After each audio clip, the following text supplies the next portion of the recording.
Hello there and welcome to Global News Today, bringing you exclusive insights and fresh perspectives from leading experts and influential decision makers every weekday here on Arabiya News.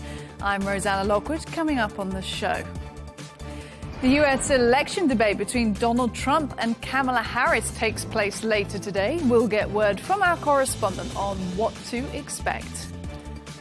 And to size up their strategies, we'll have our own debate between former senior advisors to both Biden and Trump. My special guest on the show, former US Defense Secretary and former CIA Director Leon Panetta, shares his take on the biggest threats facing America. And how much do polls predict the future? Donald Trump's presidential campaign pollster joins us for a deep dive.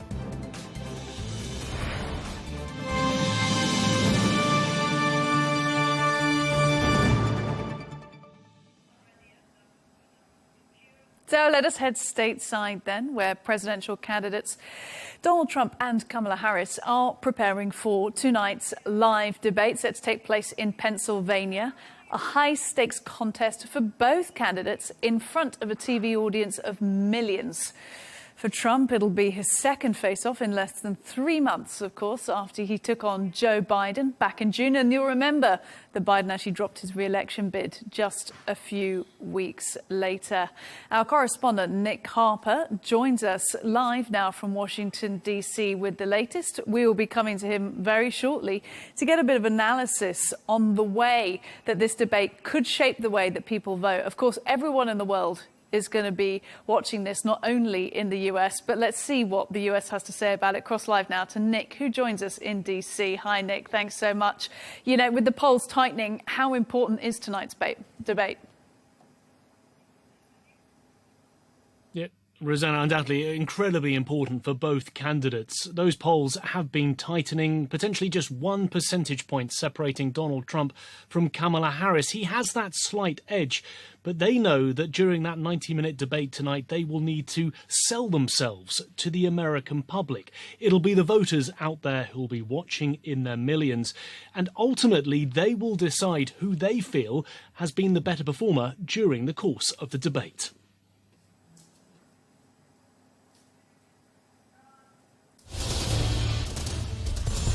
Unscripted. You're the sucker. You're the loser. Unapologetic. Wrong. That is absolutely wrong. Unforgiving. Excuse me, with A US presidential debate can be race-defining, sometimes even race-ending. the total initiative. As President Joe Biden found out in June. I really don't know what he said at the end of that sentence. I don't think he knows what he said either. Traditionally, political science research suggests that at least general election debates aren't all that consequential. And now we have one that's hugely consequential. Following Biden's withdrawal, analysts expect millions more to tune in to this debate, perhaps breaking the record 84 million that watched Donald Trump and Hillary Clinton in 2016. Trump will likely attack Kamala Harris's changing stance on issues like fracking and border security. She'll have to defend Biden administration policies, while also setting herself apart from the outgoing president. And she'll need to provide more policy details after remaining light on specifics. But for voters, it's not just about policy. They'll also be assessing personality and watching out for feisty exchanges that could become viral moments. You have two very similar candidates in how they approach debate. Both of them like to get under the skin of the other one. Harris, of course, is a prosecutor, and when she was prosecutor, the other prosecutors would watch her. She was that good. And of course, Donald Trump loves to get under other people's skin. He likes to interrupt them, and he just really likes to call them out on a number of different things. This time, Trump is at a disadvantage when it comes to one major issue: age. With Biden not running, Trump is now the oldest candidate on the debate stage. His 78 years are likely to draw a contrast to Harris's 59 years. After weeks of back and forth and uncertainty about this debate even happening, the candidates are now ready for what could be the most consequential showdown of their career. Nick Harper, Al Arabiya English, Washington. So they'll be looking to set themselves apart from their rival. Of course, Donald Trump, he's no stranger to presidential debates. This will be his 7th. That's the most of any candidate in US history. Kamala Harris, though, she will have to define herself to voters tonight. She's remained largely out of the spotlight in recent weeks. That will all change this evening. And of course, Rosanna, they'll be trying to avoid any of those viral moments, any of those gaffes, any of those things that could form a lasting bad impression amongst the voters out there watching. Indeed, Nick. Trump's something of an old hand when it comes to these debates now. Hey, look, the debate is being held in Pennsylvania. Talk to us about the significance of that. Yeah, that's right. I mean, this is one of the 7 swing states in this election, but in many ways, it's perhaps the most important of all the 7. Both campaigns have said that it could potentially come down to Pennsylvania. Whoever wins it could go on to win the White House. And over the last 2 election cycles, whichever candidate has won Pennsylvania has gone on to win the White House. So in 2016, Donald Trump won the state and he won the White House. In 2020, Joe Biden flipped it back to the Democrats and then won the presidential election. In terms of the Democrats, no presidential has not won Pennsylvania since 1948 and also won the White House. It is crucial for Kamala Harris. It's part of that blue wall with Michigan and Wisconsin. She knows that it could be the defining state for her. And in many ways, it is already very, very close. Opinion polls suggesting that she has a razor-thin edge on Donald Trump when it comes to voters in that battleground state. Indeed. And, you know, Harris has come in for quite some criticism about not having clear policy. So she's actually been laying out this quote-unquote new way forward policy platform. Is that going to help her going into the debate? Yeah, fascinating that she decided ahead of the debate to announce some very solid policy proposals. And I think that really is to try and answer those critics who've been saying that up until now, her campaign has been largely light on policy. So she's previewed some of the things that she will undoubtedly want to speak about during tonight's debate, this idea of a new way forward. She says it's about protecting fundamental freedoms, it's about strengthening democracy and improving the economy. The specifics are all about a ban on price gouging, so therefore helping Americans with how much they're paying at the stores, trying to increase the number of houses out there by about 3 million units to help people who are looking to buy homes, and also trying to limit prescription drug prices, a whole range of things that she will speak about during the debate, but that she will also speak about on the campaign trail. We're told that she will be hitting battleground states from Thursday onwards, really trying to sell these new policy proposals. And of course, critics have been saying that she hasn't done enough in recent weeks to say exactly what she would do if she were to become president. And look, do you think this is going to be a one-time rodeo, Nick, or are we going to see a second showdown between Harris and Trump at some point? I mean, this might be it, Rosanna. It might be one and done, because remember, this date in the diary was meant to be the second presidential debate between Donald Trump and Joe Biden. They had one back in June. Of course, that ended Biden's campaign. It's now become the first debate for Harris and Trump. There has been some suggestion that 2nd of October could be a return match for the both of them. But Harris, up until now, has basically said, I'll wait to see what happens in this first debate. If Trump turns up, I'll consider a potential second debate. It seems that if she does well, she might want a second round with him. If she does badly, it's unlikely that she'll want a rematch. I think it's a case of wait and see, but this could be the only time that US voters get to see the two of them on a debate stage to make that direct comparison between the two of them. Look, Nick, I know you've got a very busy afternoon and evening ahead there stateside, so we'll let you get on, but I'm sure we'll be speaking to you again later this week. Thank you.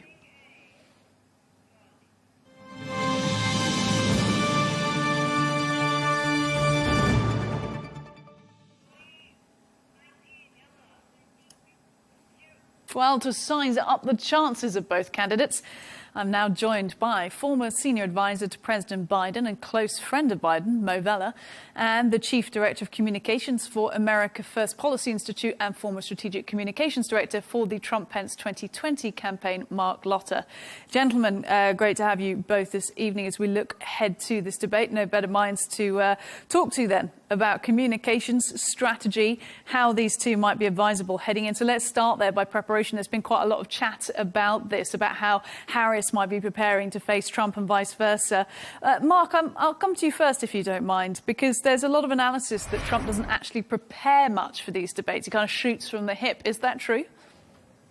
You know, listen, I think it's fair to say that their contrasting styles are quite dramatic. And I think the American electorate and, frankly, the world that we'll be watching tonight will see two very different styles, Rosanna. And I think we'll get two very different visions for how this country will be led and how our democracy will thrive and survive moving forward. So I look to see contrast, different styles. So no, I don't think he doesn't prepare. Let's put it that way. If he didn't prepare, I would find it foolish. Well, let's ask somebody who actually worked on the Trump-Pence campaign. Mark, what about Trump's preparation style? Is it just that he has so much confidence, he thinks he can do it, or does he actually, is he amenable to advice? Well, generally speaking, he meets with his policy team. He meets with his policy advisors. But look, Donald Trump is out there every day talking to the media, answering their questions, even unfair media, which obviously Kamala Harris is too afraid to do. He's out there holding town halls. He's out there talking to the people. He's road testing the themes that he wants to hit on. But the one benefit that he has going into this debate is that people remember the success America had under Donald Trump. Things were cheaper, the border was secure, the world was safer, and because of Joe Biden and Kamala Harris, none of that is true today, and Kamala Harris doesn't even have an answer to how she's going to fix the problems that she created in the first place. Mo, I'm going to let you respond to that because I'll be whenever I do speak to Republican strategists, Republican communications people, I get a very clear line of approach. They say this is where Harris is failing, this is where Donald Trump succeeded. I mean, we just heard it there from Mark. Is that surely is a bit of a strategy for success in debating? Well, listen, it's also absolutely rich to think that Mr. Lotter forgot to mention the more than 1 million Americans that died under their watch, thanks to the misleading of Mr. Trump under COVID, the economy that Mr. Trump left to President Biden, how quickly Mr. Lotter left that out, disastrous, thanks to a lack of leadership and ineptitude. So look, we can go on about who's at fault for what, but what's really going to happen tonight and what has been happening is Mr. Trump has never gotten above 47% in our electorate. So let's start with that, number one. Number two, I think you're going to hear tonight, I've never heard Mr. Trump talk about a vision for the future. I don't know what Mr. Lotter is referencing. Ms. Harris at least is talking about how she wants to move our country forward. Mr. Trump's still stuck being racist and misogynistic and transphobic and divisive and hateful. If that's what you want and you want to vote for a convicted felon, knock yourself out. This guy's a clown. Well, let's give Mark a chance to respond to that then. Mark, go on. Mark, go on. A clown? No, very easily. I mean, come on. This is a joke, obviously. You know, inflation was 1.4%. Gasoline cost $2.39 a gallon the day that Joe Biden took office. Even Barack Obama's former top economic advisor told them not to do the American Rescue Plan, where Kamala Harris cast the tie-breaking vote and caused sky-high inflation. The first 100 days, Kamala Harris, Joe Biden took 100 executive actions to undo the border security that was brought by Donald Trump. Donald Trump is talking about bringing back America to the America First policies that worked and actually keep moving forward. And we don't need Venezuelan and Chinese price controls to do it. Go on, Mo. Sir, you can call me names, but I'm not going to stoop to that low, trashy level. But here's are the facts. Inflation is down and gas prices are below $3. I know you don't like the facts and the truth. Border crossings $1 are more down than it was when you took office. Let's talk about facts and the truth. Stop lying to the people. Stop lying. I'm not lying. You don't like it. Look, I'm beginning Sir, I just told you the truth. I'm beginning to think I know what the ABC moderator is going to feel like tonight, trying to hear both sides as you guys are going at it. Look, it is good to hear both of your sides. One side calls the other side names, Rosanna. Let's just be clear. Well, there is that, Mo, which is the sort of the going low strategy. And previously Democrats, and it's sort of the same with progressives and liberals worldwide, say they're not going to go low to go high. They're not going to stoop that way. But is that something that should be in Kamala Harris's arsenal, really, if Trump does that? I don't think she needs to go low. Again, I repeat the facts. Mr. Trump has never received more than 47% of the vote in this country. That is not enough to win. And I would just keep going on where she's headed with telling our American people how she will lead, that she will lead with compassion and grace and intelligence and integrity. You have a prosecutor versus a convicted felon. This is a no-brainer. Anybody who's okay with voting for a convicted felon, they need to answer to their God and to their own conscience. That's their thing. But don't think we're going to forget who you voted for either. So there is a way to sort of go low to go high if you do it in a delicate way, potentially. I mean, Mark, just listening to you there talking about the lack of vision and the accusations that Harris has no policy platform. I'm hearing that a lot. Mo alleging there that Trump really has no future vision. What I am hearing a lot is that the US, this whole sort of strategy in politics of trashing America doesn't go down very well with the voters, with the electorate, quite understandably. Do you think it's fair to say that the Trump campaign strategy has been trashing America at the moment because they want to use that as a point of difference against the Biden administration? No, I think what they want to do is reflect reality. And here's the reality, is that people are struggling because they can't afford gas and groceries due to Kamala Harris and Joe Biden. They worry about the 12 million illegal immigrants that are unvetted that have been allowed into our country by Kamala Harris and Joe Biden. And none of those things have to be true. We do not have to have that going forward. And so you can get back to the Trump policies that had low prices, low energy prices, America's energy dominance, a secure border, and enemies who actually knew that we had a leader who meant business and not leadership, where we have seen war break out in the Middle East, war rage again in Europe, and America pretty much just saying, well, you do you. Mo, is that fair? Absolutely not. And listen, your viewers are too smart to fall for that kind of ridiculous stuff. We've had enough of this here in America. We've had enough of the lies, the mistruths. Listen, the fact of the matter is that one of the two candidates, Ms. Harris, is representative, in my opinion, of what the values and principles are of this nation. Let me remind Mr. Lotter and your viewers around the world, Rosanna, America has been and it remains great. We don't need to make her great again the way Mr. Lotter and his colleagues want to do. We are great. We love this country. I love America. I'm proud to be an American. I'm sorry Mr. Lotter is not. And his Fega-Maga. How dare you accuse me of not being proud to be an American? Sir, if you were proud to be an American, you would not get on a television performance like this and be denouncing everything about our country and how great she is. I'm not denouncing everything about our country. I'm talking about a better future for our country. Well, the better future would be in the hands of Ms. Harris. That is very obvious. She's not the future. She's the present, and it's a mess. It's in your fantastical mind, it may be a mess, but it's not a mess out here among real Americans, Mr. Lotter. You're just making drama. I should go out there and talk to them about the groceries they can't afford. People who are choosing groceries or being able to pay their utility bills. Inflation is under control. We have avoided it's 20% higher. Anticipated that we inherited from your guy. We inherited 20% higher than when you took office, sir. From your guy. The gentleman. And the blood of 1 million Americans on your man's hands, not to mention he's a convicted felon. More died under Biden than died under Trump.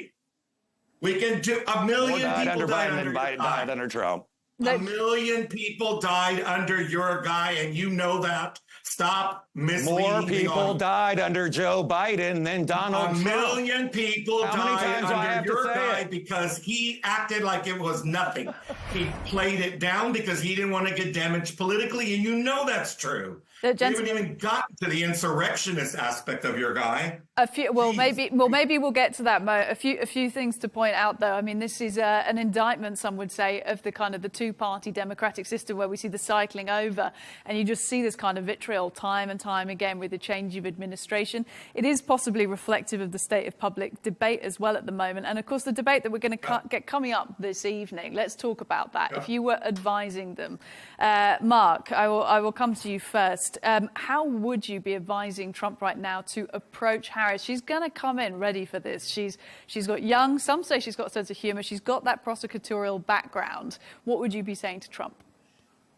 Well, the one thing I would tell him is remind the American people that it's not a new way forward. It is the current way forward. She is the representation of 4 more years of the failed Joe Biden policies that created the inflation, created the energy crisis, created the wide open border.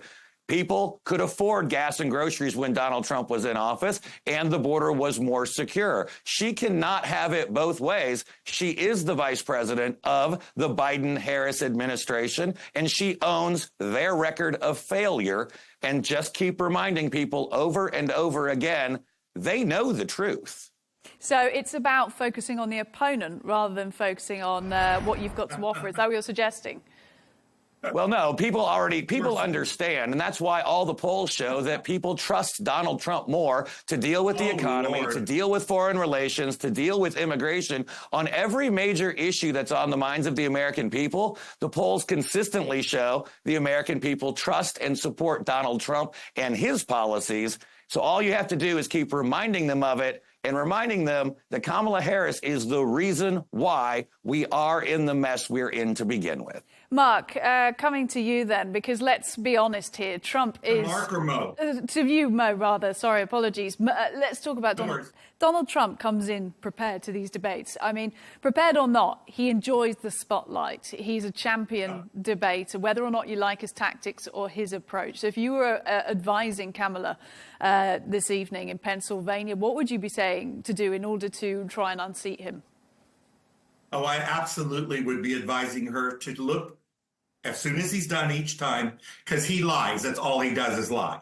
And these folks just mislead and they make up stuff. So you just look over and do a one-liner real quickly and go, there you go again, Donald. You know, lying's a way of life for you, Donald. And then look in the camera and keep doing what she's doing, which is to tell the people in specific ways how you're going to address higher grocery prices and how we're going to bring them down by banning price gouging. What she's going to do to launch and empower small business startups, because we all know that's the backbone of the United States and our economy, and so on and so forth. One-liner, acknowledging the ridiculousness and senselessness of this man, how petty and trashy he is, get back to the camera, talk policy, talk specifics, talk about the future. That's what I would advise her to do. Bish, bash, bosh, as we say in the UK. There's some straightforward advice for Harris. Look, Marc, coming to you, let's talk about some of the sensitive points that Harris could indeed lob at Trump this evening. One of this being a couple of defectors, essentially, from the Republican Party. We've had the Cheneys, Liz Cheney, her father, of course, the former Vice President Dick Cheney, saying they wouldn't back Trump. They're influential Republicans. And then this evening, we've learned that, or rather today, Scaramucci and Olivia Troy are going to be surrogates in the Democrat campaign. So they're kind of crossing that Rubicon across. If Harris sort of lobs that at Trump, how is he likely to respond? He's going to laugh it off for the joke that it is. I mean, come on, Dick Cheney, just a few years ago, was being accused of being a war criminal by the liberals, and now suddenly they love him. And as opposed to Anthony Scaramucci, I mean, the guy didn't even last 11 days in the White House before he got fired, so I get it. He's bitter. And you want, you know, the Cheneys? Well, I've got Tulsi Gabbard and Robert F. Kennedy Jr. I mean, people make up their minds. We have a shift going on right now in American politics. The Democrat Party has abandoned being the party of working men and women. They're the party of the elites. They're the party of the anti-Israel Semites, and they're the party of left-wing radicals. And so while we get more and more working class Americans, more black Americans, more Hispanic Americans into the Republican Party with the America First agenda, just keep reminding them over and over again, the people know that they are better off with Donald Trump, and that's why he continues to be leading in all of the polls. There you go, Mo. Party of the working man. What do you say to that? Oh, you know what? You just saw me break out in laughter. They are so anti-union and so anti-working man and woman in this country. It's not. I mean, it's a joke. I can't even believe this gentleman has the audacity to get on a television performance and even say something like that. It's so ridiculous. But listen, only one of us on this performance or going against one another here has served in the White House, and I've served twice. I understand the role of that would be two of us. I did too, sir. Oh, you better research. I worked for 2 vice presidents. I apologize, Mr. Lotter. I wasn't aware that you had worked in the White House. I genuinely apologize for that. I applaud your service. My only point was that I worked for 2 vice presidents and I know the role of the vice president. And I'm sure tonight, I hope she reminds the American people that when you are the vice president, you have a boss. Their name is president. And the final decisions on everything are in their hands, not yours. So that's number one. Number two, Rosanna, I just think, again, you can see even between Mr. Lotter and myself, they go low. They are constantly on the attack. They have their little 8 talking points. They're the same ones over and over. It's the same old tired playbook, like Ms. Harris says. If it's not her race, it's her gender. If it's not her intelligence level, it's her immigration platform. If it's not this, it's that. But not one time have they broken 47% in the electorate of the United States, because what they can't seem to grasp is that the majority of Americans, and by the way, Mr. Lotter, I am gay and I am Hispanic, and I promise you both of my communities will be majority supportive of Ms. Harris over your candidate. I promise you that. So you want to talk about Hispanics? You're talking to one. I've been leading in our community for 30 years. You want to debate about my culture and my community? Let's go at it. Bring it on. We're going to kick your butt in the Hispanic community. I promise you. We'll have to reserve that debate for another time because we're just shortly running out of time. But let's just wrap things up by asking you, I'll come to you, Mark, what does success look like to you from tonight's debate? I think just keep going back to the reality of the situation today, reminding people about how well things were going beforehand and saying that we can do this again. This is really what it's about. James Carville, Democrat, famously said it's about the economy, stupid. And there is a reason why 2/3 of the American people think our country is headed on the wrong track. It's because of Joe Biden and Kamala Harris, and the only way to change it is to kick them both out of the White House. Very clear. Mo, what you class as success? Let's stick to the truth. Truth and facts. Truth and facts. They can't stand them. I love them. We have the best economy in the world. You can use any criteria or standard to judge it, and we have the best economy in the world. Are some prices still too high? Of course. Do they need to come down? Of course. She has a plan to do something about that. Inflation is under control. We avoided a recession thanks to Biden and Harris, and Mr. Lotter and his folks don't like it. But they also forget the truth and the facts. They left us in a mess when they left office. A mess. If he wants to debate that, let's talk about data and facts. So I suggest success tonight for Ms. Harris is simply demonstrating to the American people that she is the absolute right person at the right time with the right experience, the right temperament, and certainly no criminal nefarious behavior in her past, nor in her future, the way her opponent is a convicted felon. Moderator calling time here, which we hope that the moderator this evening will do as well to keep the balance. Look, gentlemen, this has been more entertaining than it should have been. I consider this debate closed on the US election debate, and we'll let you get on with it. Thanks so much. Thank you. Thank you.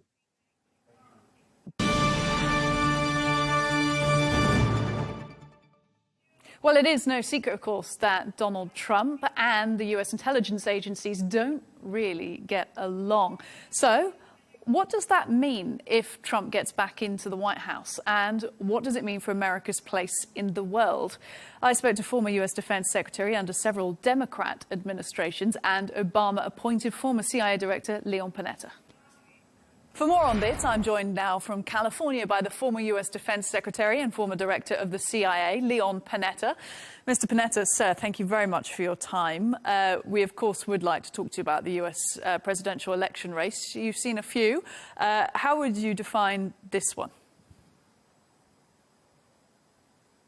Well, from every perspective, it looks like it will be a very close race. And it probably come down to 6 or 7 states because of our electoral vote. It will be dependent on who's able to win those states. Right now, there's no question that the Harris campaign has some momentum and seems to be doing much better in terms of the polls. And so it looks like it's going to come down to the wire. The way we've had elections these last number of years, it's going to be very close and probably won't be decided until the last minute.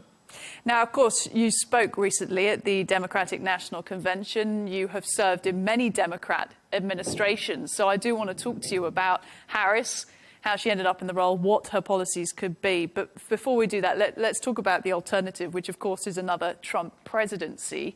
What does that look like to you? Well, we certainly know from the 4 years that he was president, what his foreign policy will be or not be.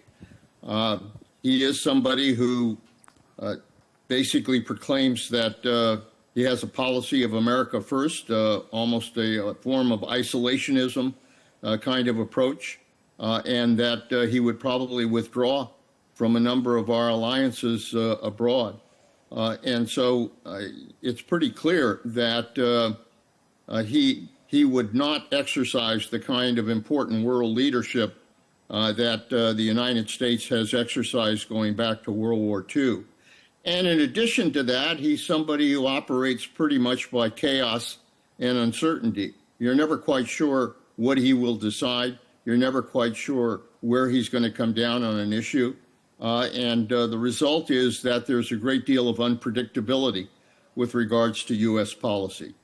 I'm glad you brought up foreign policy then. Let's stay with that, because you talk about fears about Trump withdrawing America from certain alignments. Are there multilateral organizations like, for example, the future of NATO you're concerned about? Very much. Look, I think we live in a very dangerous world right now. We've got the challenge from Russia, particularly what they're doing with Ukraine, going after a sovereign democracy. We have the challenge from China and their threat to go after Taiwan. We have North Korea, which is a nuclear-powered rogue nation in the world that threatens stability, particularly in the Pacific. We have Iran, which is very near developing a nuclear weapon and promotes instability in the Middle East. We have the situation, obviously, with the Middle East war with Hamas and Iran. And so there's a great deal of danger points in the world. And I think the most important way to deal with those danger points is for the United States to work with our allies to be able to develop our security approach in dealing with each of these threats. So world leadership by the United States is particularly important in a dangerous world. Who do you see as posing the biggest threat to America right now?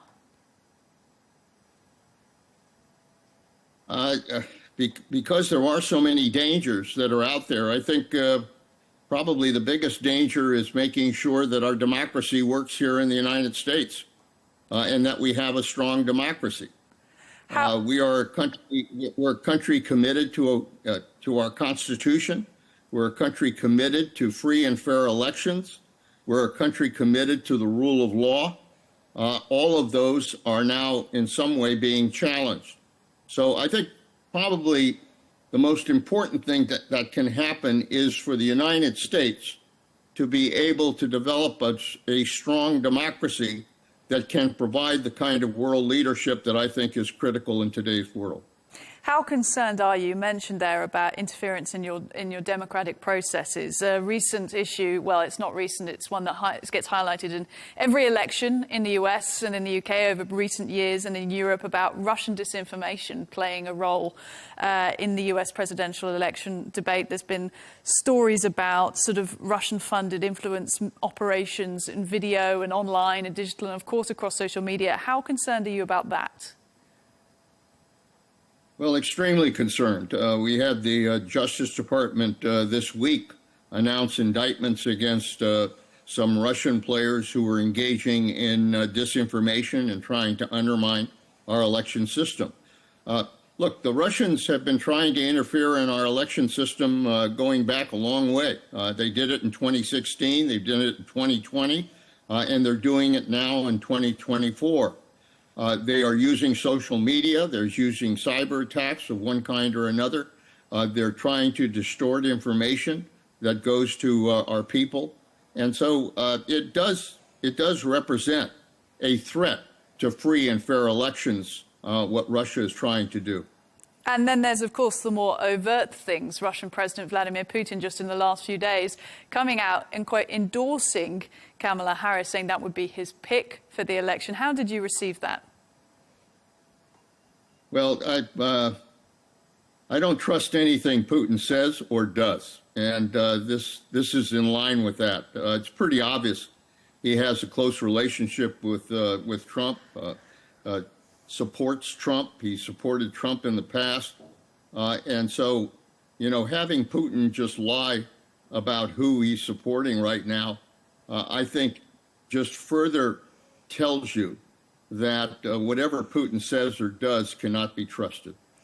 So that's focusing a bit on outside influence into the US, protecting your democratic processes during this election. But let's think more again about that foreign policy, that outward-facing United States. Do you feel like the United States of America still has the same sort of global influence, the same legitimacy it had during your career in office? You know, there's various offices you held now.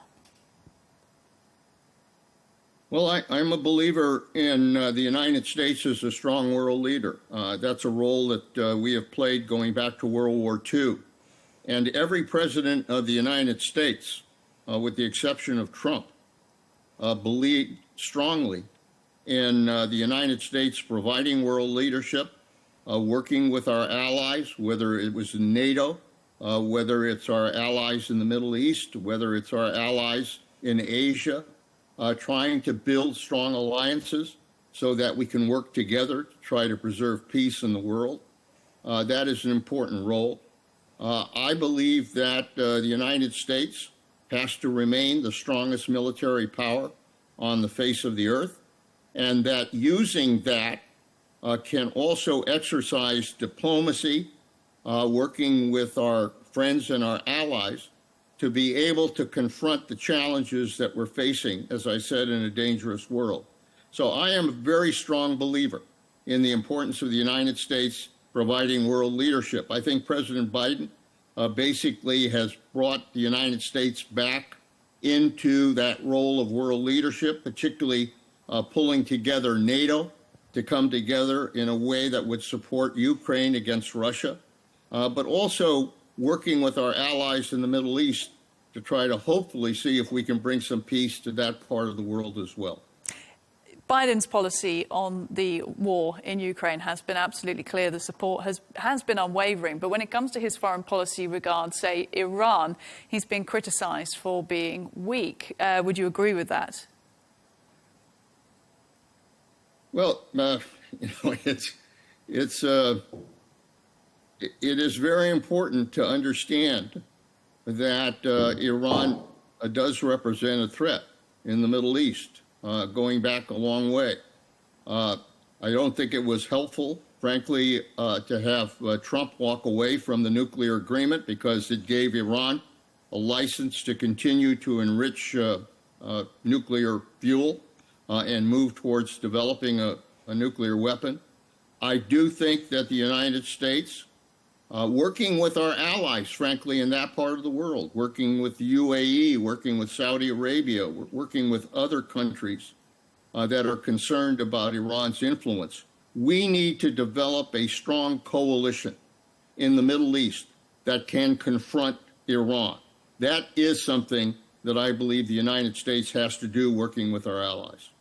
Well, then let's talk about Kamala Harris picking up the baton, so to speak, from Biden. And if she does win election to the White House, do you think it will be a continuation of Biden's foreign policy, or does she have some departure points?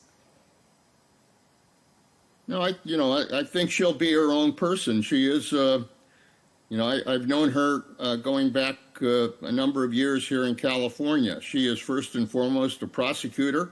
Was a strong prosecutor here in California, was Attorney General, and as Vice President, obviously has engaged with a number of foreign leaders and helped negotiate a number of issues that the United States has been involved in. But I believe the most important thing about Kamala Harris is that she is a pragmatist. She believes in dealing with the world as it is, not pretending that, the world is not there and not dangerous. And for that reason, I think being a pragmatist, being a former prosecutor, she's going to want to be able to put evidence together in order to support foreign policy by the United States. And then how do you think she's going to approach the issue of Gaza and, that balance needed in the US for the election? Do you think she's had an assertive line on that? Do you think you've got a clear concept of her policy on that? Well, she announced a pretty clear policy in her speech at the convention, which was that obviously we have a bond with Israel and trying to support the existence of Israel. But at the same time, we also are committed to making sure that the Palestinians ultimately have a state of their own and ultimately are able to rule and govern themselves as a people. And so I think she's committed to those goals. I think that's where the United States is and should be. It's to try to see if we can do everything we can to try to develop a two-state solution that can help, hopefully, restore some kind of peace to the Middle East. Look, in terms of Kamala Harris and the way she came into the role, Biden, of course, stepping aside, making room for her in the recent weeks, how necessary was it for Biden to stand down, do you think? Well, I don't think there was any question that if he had remained in the race, that he would have been headed towards defeat, certain defeat. He did not perform well in the debate. It confirmed a lot of the worst suspicions about his ability to be able to perform the role of being president. I think once he decided, to his credit, that it was important to step down, it made a huge impact in terms of the politics here in the United States. Suddenly, instead of having two old individuals running for president, we suddenly had a 58, 59-year-old woman who represents, I think, kind of the future. And frankly, what the United States needs more than anything else is a newer generation of political leaders who can look to the future and not the past. What do you make then of criticism of Kamala Harris potentially not engaging with the media so much so far in this election race? Obviously Trump is always courting the media. We see him out there a lot. He speaks to lots of different rooms, lots of different journalists. There have been accusations that Harris just hasn't got out there. Well, I think you have to understand the media here will complain about everything, every way they can, if they don't feel like they're getting enough exposure to a particular candidate. But the reality is she's done interviews. She's going to do a debate. She's going to continue to do interviews. And she'll continue to make clear to the American people what her position is as we move towards the election. That's important. I think in our country, there is no way to avoid being ultimately transparent with the American people about who you are and what you represent. So I'm not worried about that in terms of American politics. Do you think Harris regrets staunchly defending Biden's mental capacity, mental acuity, in just about sort of month prior before he had to stand down? No, look, she was vice president of the United States. Most important thing about a vice president of the United States is loyalty to the president of the United States. That's been true for most vice presidents. They wouldn't be in that role if they were not loyal. So she did what she had to do at that point, and now she is the candidate for president of the United States, and she's very much her own person. That is a reflection, frankly, that in our democracy, whatever challenges we face, we ultimately find ways to deal with it and to move forward. Let's talk then once again just about Trump, if you don't mind, given, of course, your vast background as director of CIA, US Defense Secretary as well. But in terms of the way Trump interacts with intelligence authorities and military authorities, but intelligence particularly, he called the intelligence community part of the deep state. How does that work in practice if he becomes president again? How does that relationship get managed? Well, it makes it very difficult because, very frankly, the role of intelligence is to speak truth to power. That's why we have intelligence. That's why other countries have intelligence sources, is to be able to determine what the truth is and make sure that those who are responsible for leading a country have that kind of information, critical information, in order to make the right decisions. Trump has always had a bad relationship with the intelligence community because he doesn't like to hear the truth. And as a result of that, he was not somebody who, first of all, was willing to really accept that kind of intelligence, but he also treated it badly once he received it. Instead of protecting what is, very classified information, he behaved in a way that actually jeopardized the sources that produced intelligence. So he's not very responsible when it comes to dealing with intelligence. I'm not quite sure how he'll handle it, because if he only wants people who will tell him what he likes to hear, then he will never be able to get the kind of intelligence he will need as president.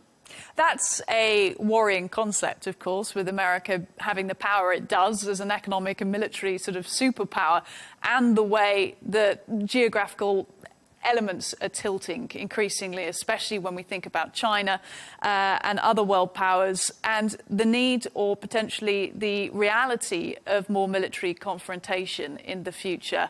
Of course, nobody wants to see that. I'm not saying that. It's just there is reality being discussed there. So if Trump was indeed president when there was need for more US military capability, how much control do you think he would have? What would that relationship look like? Well, that, frankly, from my point of view, that's another problem with Trump, is he doesn't quite understand the role of the military. The role of the military here in our country is to defend our country from foreign enemies. That's the role of our military forces. They are not to be used in this country against our own citizens. They are not to be used to round up immigrants the way Trump is talking about if he's elected. They are not to be used for those purposes. So the military is specifically responsible not so much to the president, but to the Constitution. And therefore, it's going to be a strained relationship should he be elected president, because he keeps talking about the military as if it's his personal bodyguard. That's not what the military is about. And just while we were on that subject of the way the world is changing, we're seeing certain different geopolitical alliances. Well, not different, they've been there for a while, but certainly seeming to be cemented more in the axis of, parts of South Asia. You're thinking China, you're thinking Russia as well. I mean, you've had just decades to watch this happen. What are the things that concern you most when you think about global security going forward? Well, I'm very worried about this axis of autocrats in the world, this relationship now between China and Russia and Iran, I think is very dangerous. And it's for that reason that I think the only way to respond to that threat is for those countries that believe in the ability of a country to be sovereign and to deal with its own issues, for those kinds of countries to come together and represent both a security force and an economic force in confronting this axis that's out there that I think jeopardizes peace in the world. Do you think those types of concerns, understandably from somebody who was a director of the CIA, a US Defense Secretary, do you think they translate to the American public when we think once again about the election cycle and candidates having to talk about how much they would, for example, commit to military defense spending, how big your military is, how much needs to go to intelligence? Do you feel like the American public, I know it's hard to speak about them at large, are sympathetic to those types of concerns? I think the American people want a strong America, and they want a secure America. When I was director of the CIA and Secretary of Defense, I felt my primary role was to protect the safety and security of the United States. And I believe the American people want to make sure that whoever's elected president, that individual will protect the United States of America.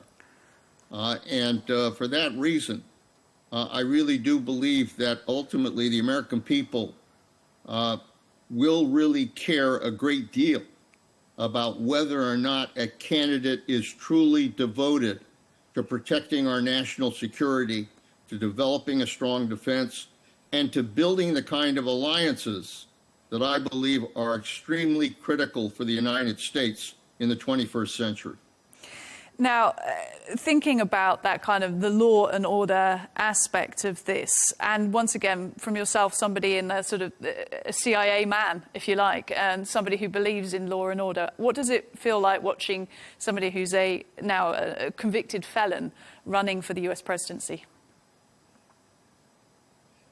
Look, I think there are some issues that are critical to those that want to be president of the United States. One is that they swear an oath to preserve, protect, and defend our Constitution.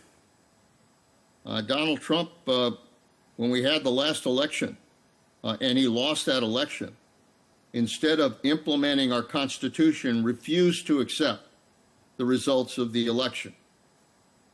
In addition, presidents believe in the rule of law, that we have to abide by the law. That's critical. That's critical for democracy. It's critical for any country to have a system of laws that people respect.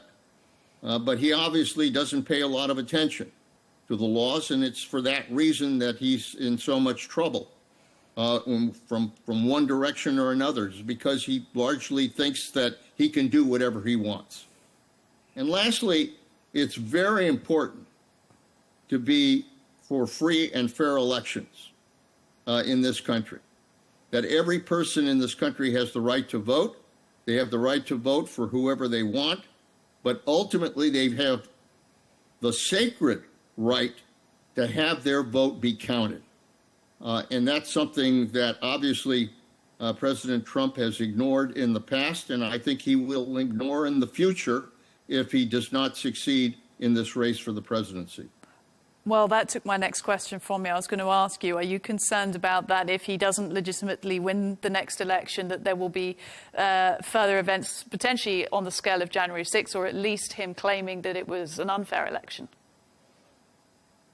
No, I worry about that a great deal. But, the thing about our democracy is, we are almost 250 years old. And what our forefathers, those who developed our Constitution, believed was important is that power never be centralized in any one branch of government.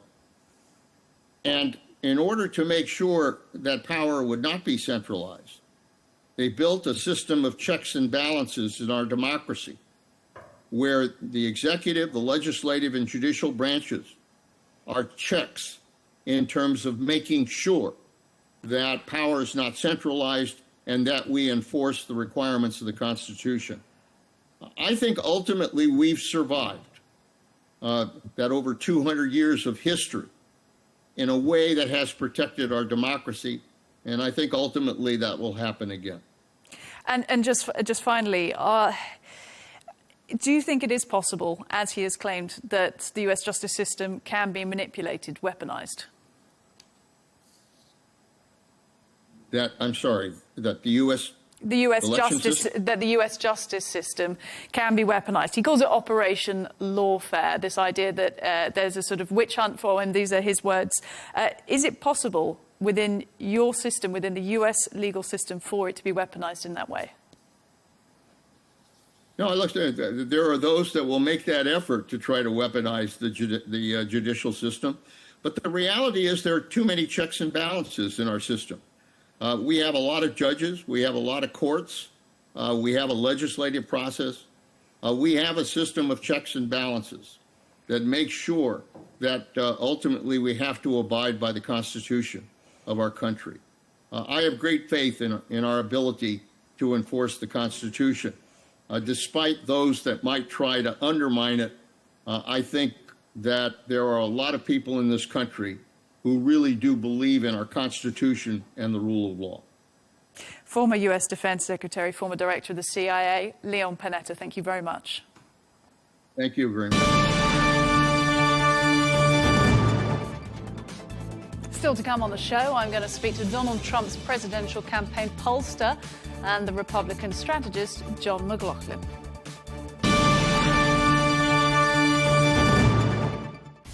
From the White House to Gaza, Kiev to Beijing, elections, economics and the environment compete with conflicts and other complex issues for our attention.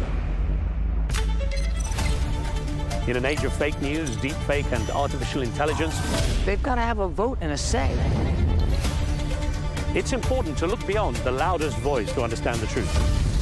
From newsmakers to groundbreakers, my campaign is going very well. Presidents, prime ministers, princes and peacemakers, and cultural tastemakers. As Arabs, as Middle Eastern, we're too emotional. Join me on The Riz Khan Show for empowering conversation.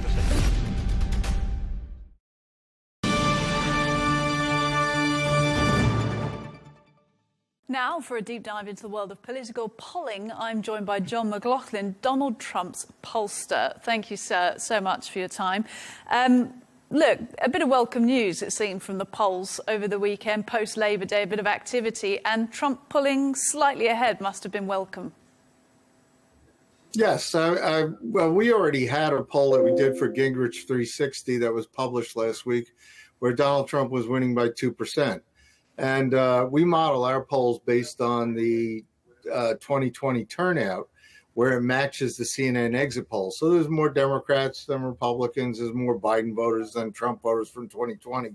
But right now with Kamala Harris, we've got a 2-point lead, which is a lot better than where we were in 2016 when the pundits over here were predicting a Hillary lock, and a lot better than where we were in 2020, where they were predicting a Biden blue wave.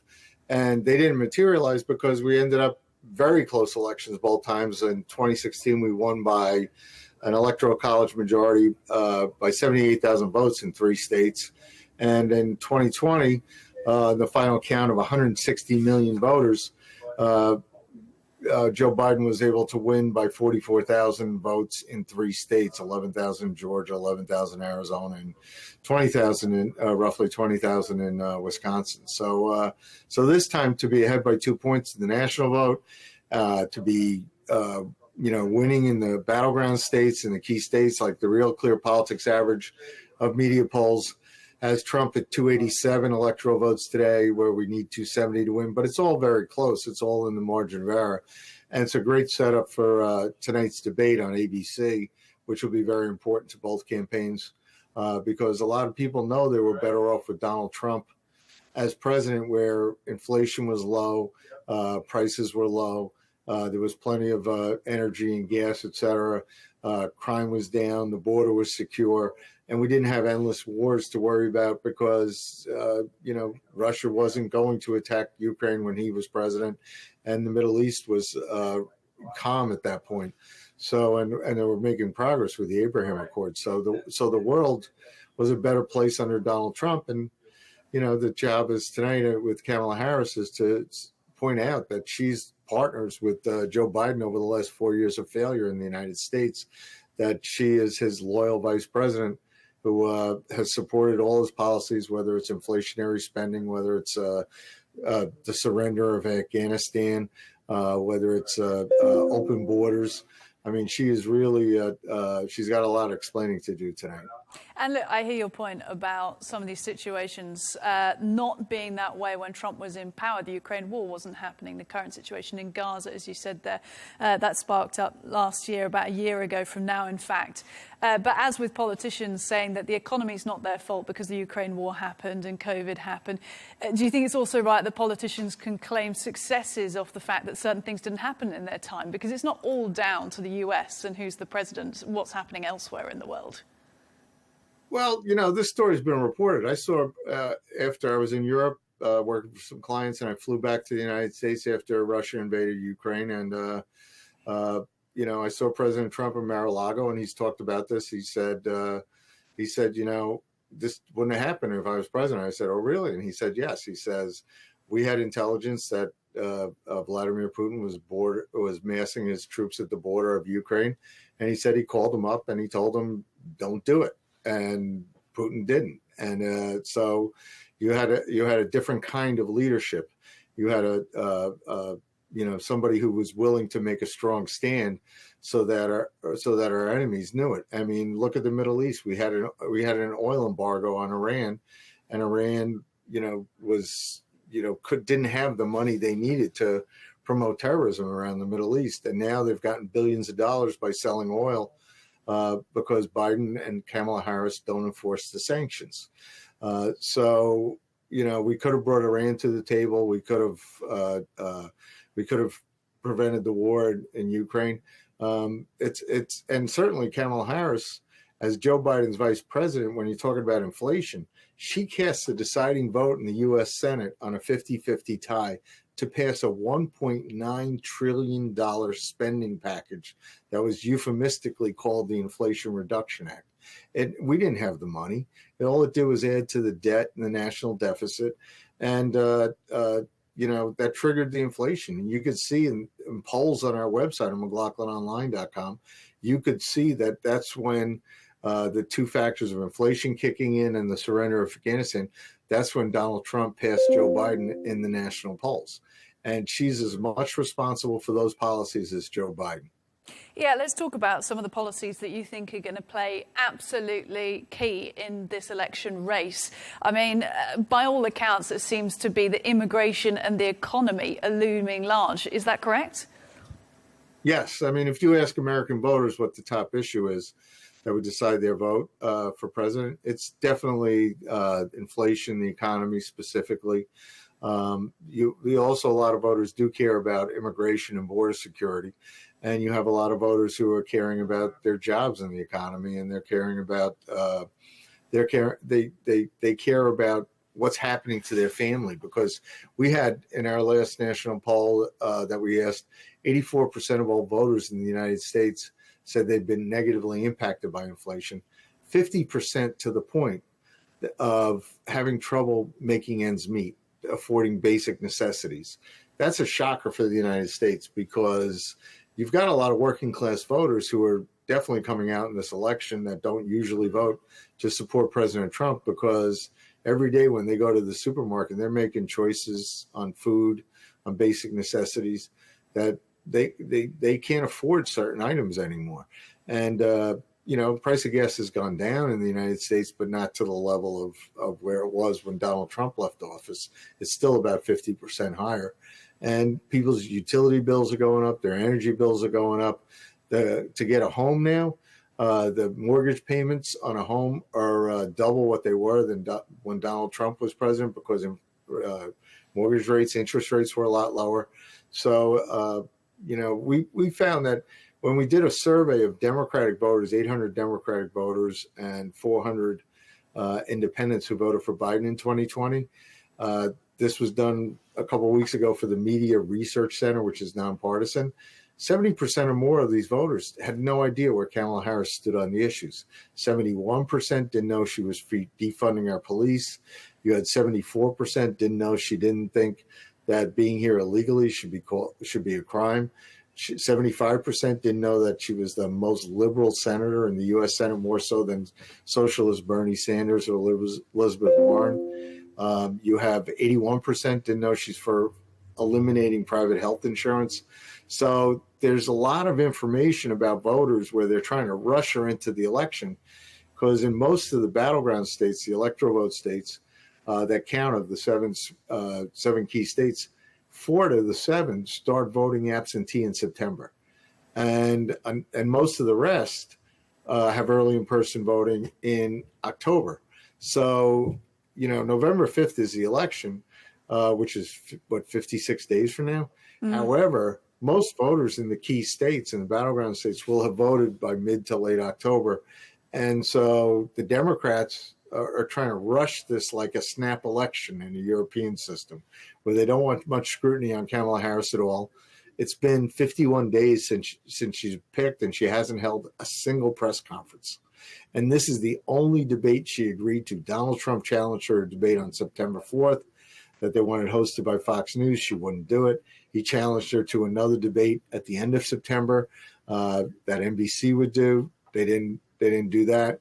And in the meantime, the Media Research Center, which I said is nonpartisan, has found that she has gotten 84% positive coverage since she was selected, while Donald Trump's gotten 89% negative coverage from the mainstream media in the U.S. And ABC, which is hosting the debate tonight, has given her 100% positive coverage to 93% negative coverage for Donald Trump. So it's amazing where we are in the polls, but a lot of people in the United States, are looking elsewhere to get the information about the facts and what's really going on in the with the candidates and who Kamala Harris really is and what her record really is. I think you've already inferred from some of your answer there what you think is happening when it comes to the media and the way they're covering both candidates. But just tell me a little more detail. Why do you think that's happening? Why there is more positive coverage for Harris than Trump? Well, I think it's media bias. When you have a lot of the main media celebrities in the United States and figures. They either are sympathetic to the Democrats or have a history of themselves of being Democratic partisans, and also you have basically a media that doesn't like Donald Trump and his populist views. I mean, there's a Washington political class in the country that there's a populist revolt going on right now, where the big symbol of that was Robert F. Kennedy Jr. endorsing Donald Trump. There you had a left-wing populist endorsing a right-of-center populist. And why? Because they've tried to censor his candidacy. They tried to knock him off the ballots of the Democrat primaries. Then they started trying to knock him off the ballots in the general election because they thought he would take votes from Biden. And then, when you think about it, Donald Trump, through the grace of God, survived an assassin's bullet. And Robert F. Kennedy, who lost an uncle and a father to an assassin, the Biden-Kamala Harris administration didn't give him Secret Service protection. He had no protection until they took a shot at Donald Trump. And Trump had too little Secret Service protection. And you look at, they've come together on a lot of issues, whether it's chronic health problems in the United States, whether it's their support of free speech and opposition to censorship by big tech and big media in the United States. I think that's symptomatic of what's going on in the country, and that's why in the last Gingrich 360 survey we did last week, 2/3 of all Americans think the country's on the wrong track, and that's where every vote that Donald Trump could get exists in that wrong track vote. I'm glad you brought up the assassination attempt, John, because it feels like a lifetime ago now, quite frankly. It was such a huge event. You don't see things like that happening within decades of each other. And do you think the fact that it's just not discussed that often anymore, it is so huge, an assassination attempt on a presidential election candidate, and all the visuals that came with it. And at the time, I remember media pundits saying this is going to win him the election. It's a done deal now. That photo of Trump raising his fist into the air was so powerful, and yet it's no longer really discussed. Do you think it's been sort of baked into the media mindset, but also the public? No, they undercovered it right in the beginning. They didn't cover it the way they've, you know, I grew up, I remember where I was when JFK got shot. I remember where I was when RFK got shot, Martin Luther King got shot. And it didn't have at all that kind of a coverage. And the country is so polarized by parties and you know, those who support Washington, those who are against this kind of like ruling class. It's really shocking because, you know, we did a poll right before the Biden-Trump debate in June, and we had Trump up 2 points. And then you have a month go by where, all of a sudden the media says, because Trump decisively won that Biden-Trump debate on the issues, they're like, oh, Joe Biden's now too old. I mean, he was fine to be president. He's still going to be president, but he's too old. He was just behind in the polls. And then, you know, as I said, President Trump was able to survive the assassin's bullet. Republicans have a convention in Milwaukee where the whole party's united. And all of a sudden, Joe Biden drops out, succumbs to media pressure.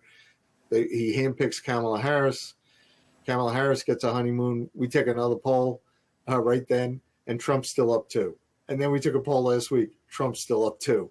I mean, the coalitions, and again, all those polls were modeled after a 2020 turnout. There were more Biden 2020 voters than Trump 2020 voters.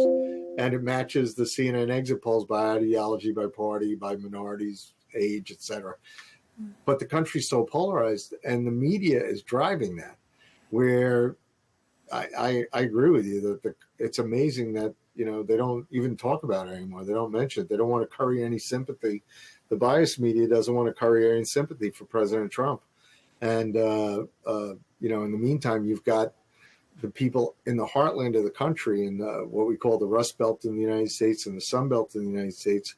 They're appalled by what's going on in the country right now. And they're uniting behind President Trump. And we don't necessarily bounce in the polls, but we grind up. And as we grind up over Kamala Harris, because people don't know where she stands on the issues. I mean, yesterday there was a story that she's in favor of illegal immigrants coming to the United States to get free health care for gender transition operations. That's, you know, you've got legal citizens here, you know, who came in, immigrated legally, went through the process, took them years.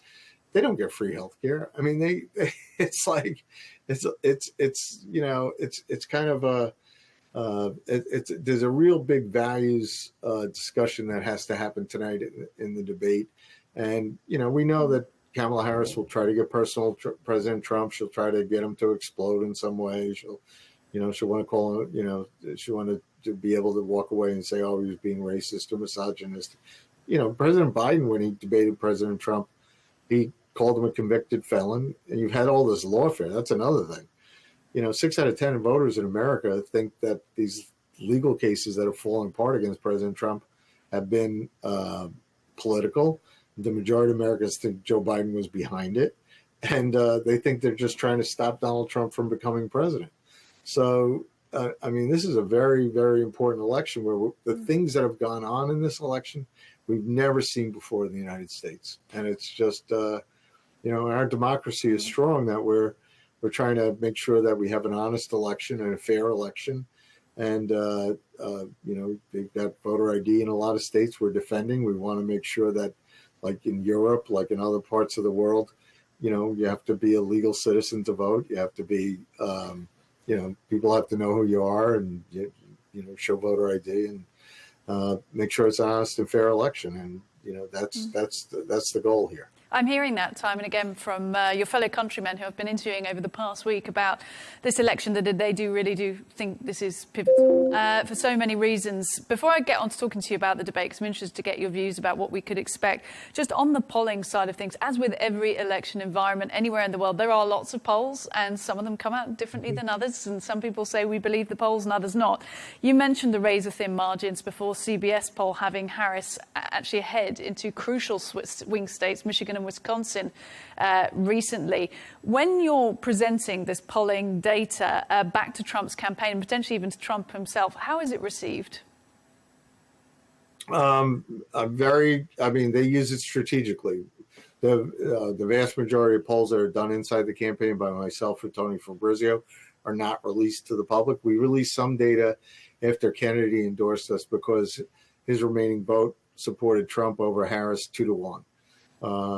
So that was good. But we generally don't release those numbers. But when you look at the, say, Real Clear Politics average of polls, which is an aggregator of the better media polls, they typically underpoll Republicans and they underpoll Trump voters.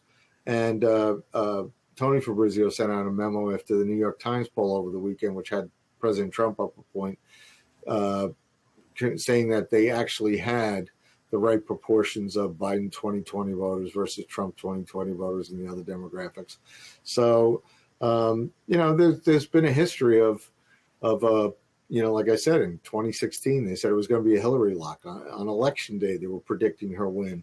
And we were saying it was going to be a close election and Donald Trump would win. And we, fortunately, by 78,000 votes in 3 states, Pennsylvania, Wisconsin, and Michigan, we won out of 139 million votes. And then you had the same thing again in 2020. So I think the smart money is on a it's going to be another close election. However, those polls, the media polls, tend to underpoll Trump voters. And after the election, they say, oh, the Trump people wouldn't answer the phone. It's not true. They literally, there's polls out that have only 28% Republican national polls. We were 36%. In the 2020 election. We were 33% in the 2016 election. So every point you take down Republicans, you're taking a point away from Donald Trump. Do you speak to Mr. Trump directly, John? Have you been in the position where you've had to present him polling data, even if it's not necessarily positive? How does he take it? Well, we were the only pollster inside the campaign during the primaries, and our polls were extremely accurate in the primaries in Iowa, and it was a historic win. Iowa, New Hampshire, South Carolina. And there were media polls out there. The morning of the South Carolina primary, I had to call him about something, and I called him, and he was doing a speech in Washington. And he said, so how are we going to do today? I said, you're going to win by 20 points in Nikki Haley's home state. You're going to do great. And he says to me, 20 points, there's polls out here that have me up 30, 35 points. And I said, they're wrong. I said, you're winning. You're going to beat her in a home state. She was governor by 20 points. And that includes, it's an open primary. So Democrats were coming into our primary. 20% of that poll had people who voted with a history of voting in Democrat primaries and were favorable to Joe Biden. And we were still winning by 20 points. So once you tell him the facts, he's fine. And I was with him on the primary night on March 5th, the Super Tuesday. And, we won every state but Vermont. And, he wanted to win Vermont too, but we didn't. So it's like, if you do your homework and it's well reasoned and for statistics, it's an unreliable science in many ways. But if you're careful and you're smart about it, you use it strategically. President Trump, rises to the occasion. He makes my polls come out right. So he's a candidate like no other in the history of America, in that he's able to, be on message and direct his message at the voters and connect with the voters at a gut level, at an important level that helps them in their everyday lives. Has there been any impact of influential Republicans, like, for example, Liz Cheney, her father in particular, former Vice President Dick Cheney, saying they wouldn't back Trump, they couldn't back Trump, they'd rather a Democrat candidate than Trump? Has that had any impact in the polls? Yeah, I think the polls that we're seeing, it's helped us go up a little bit because Unfortunately for Vice President Cheney, a lot of people didn't like the extent of the Iraq War and some other things in the United States that went on too long. So it's probably helped us a little bit, which we'd rather, I mean, it's one of those things where President Trump, is trying to do what he can for the American people, keep us out of endless wars. And Liz Cheney, she made a terrible mistake when she sided with the Democrats and voted for impeachment. And she went from being a leader of the House Republicans to, being perceived as a Democrat, and she got crushed in her Wyoming primary. So it's one of those things where we're moving forward. We're running against Kamala Harris. And when you look at where Kamala Harris stands on the issues, whether it's open borders, whether it's inflation, whether it's crime, whether it's keeping America strong and out of wars and supporting our friends like in Israel, et cetera. I mean, President Trump, that's the real comparison that we need to see now. And that's what the voters are looking for. The American voters, they see the country as on the wrong track. They want to get things back to a future where they know things will get better. And when you compare President Trump's record to Kamala Harris's record as Joe Biden's vice president, it's no contest. I mean, most Americans know they were better off 4 years ago than they are today.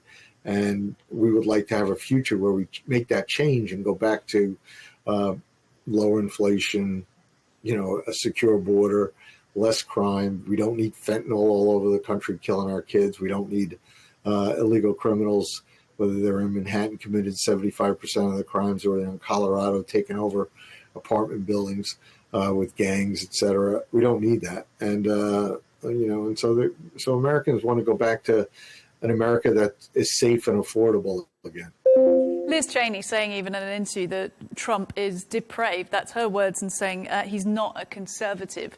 For you as a Republican strategist, how does it feel hearing that? That's a surprise because we're winning the conservative vote. But we're looking for, when you compare President Trump's record against Kamala Harris, there's only one conservative running for president. She may have flip-flopped on fracking, and you can't believe her. She may have flip-flopped on a whole bunch of other issues.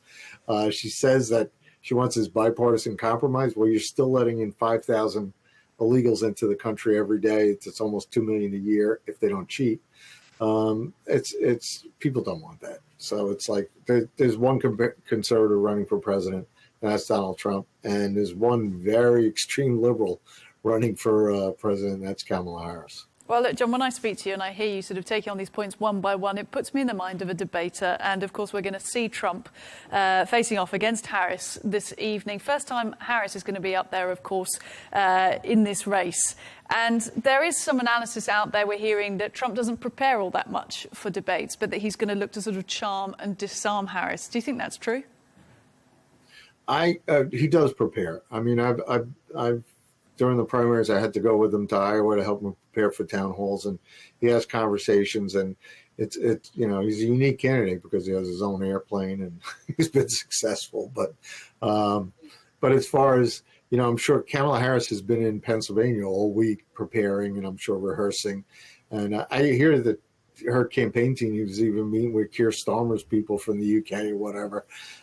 So she does prepare, and I wouldn't underestimate her because she was the one in the debate with Joe Biden that delivered a hit on him on busing, his support for his opposition to busing for integration, and she delivered a hit on Biden. And she's she had a debate with Mike Pence that she was able to do well in, and I wouldn't underestimate her skills and her preparation. On the other hand, President Trump, he prepares, he's debated a lot. And the key thing is to stick to the issues. And we'll see how ABC does. And look, so, we'll see how it all goes, because these debates often, the whole world is watching. There is always accusations of bias, one candidate getting more time than the other. They're hopefully ironing all that out. But when it comes to their debating styles, like you said, Harris herself has got prosecutorial experience from being a California Attorney General in her time. She's also, some say, got a sense of humor. She's younger. She's a woman. Do you think all of this could rattle Trump?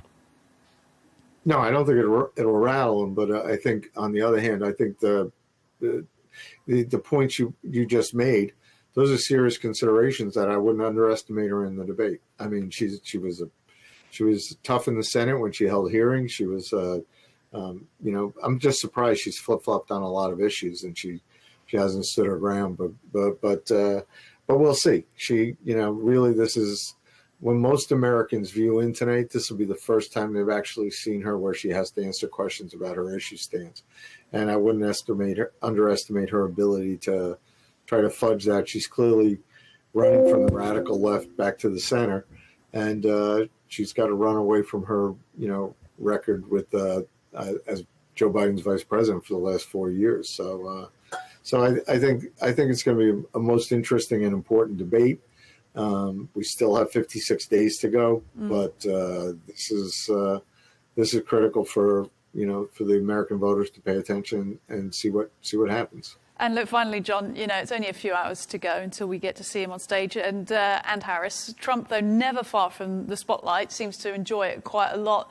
You think he's going to prepare for this one, you've just said, but in terms of how he's kind of physically preparing right now, getting in the zone, do you think this just is, a sleight of hand for him? Do you think it's easy for him? The man has great stamina. It's unbelievable the way I've seen him, where he flies to 5 different cities in a day, gives an hour speech in each place, and he works from dawn until well into the evening. So he's I would expect to see that same kind of stamina today, and it's he's just he's been an astounding, unique figure in American political history already. For this is the 3rd presidential run, and I would expect he will be up and ready for this tonight. Donald Trump's presidential campaign pollster and Republican strategist John McLaughlin, thank you. Thank you.